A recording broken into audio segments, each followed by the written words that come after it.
In order to see the spontaneous generation of carbon dioxide from carboxylic acid, we will be using baking soda and vinegar. The chemical formula for baking soda, or sodium bicarbonate, is as follows.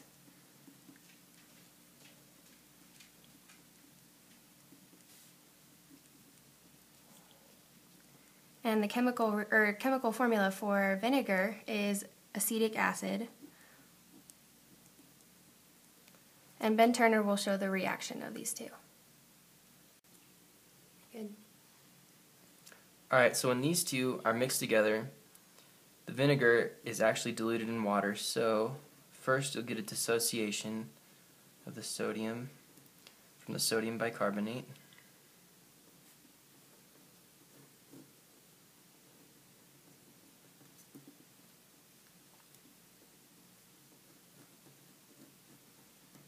Next, this is an acid, and this is a base, so it's a base catalyzed reaction, where this will take a proton from the acetic acid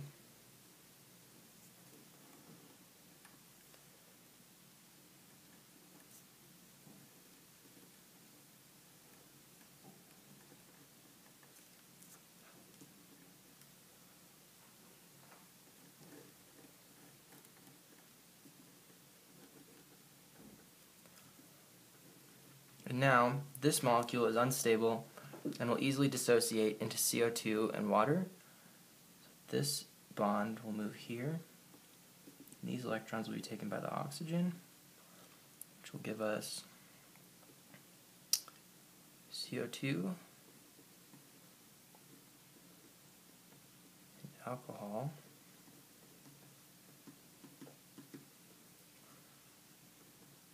A lone hydrogen ion and our leftover sodium. And these electrons will grab the proton, giving water, CO2, and the leftover product. Oops, needs to be up here too.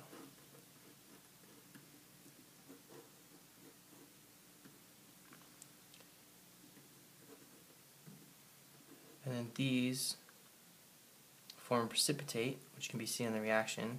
So overall, you're going to get H2O, CO2, and this leftover byproduct.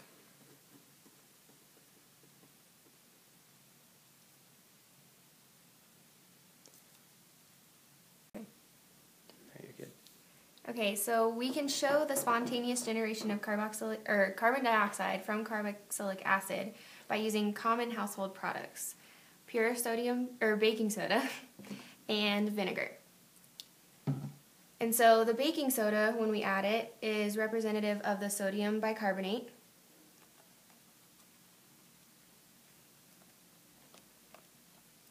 And the vinegar represents the acetic acid in our reaction that we just showed you. And when we add the two together, you will see carbon dioxide bubbles formed that is releasing the carbon dioxide gas into the air.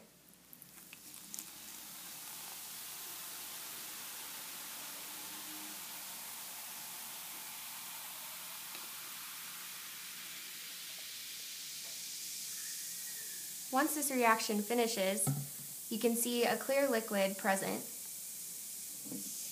which is representative of the water that is formed from the reaction.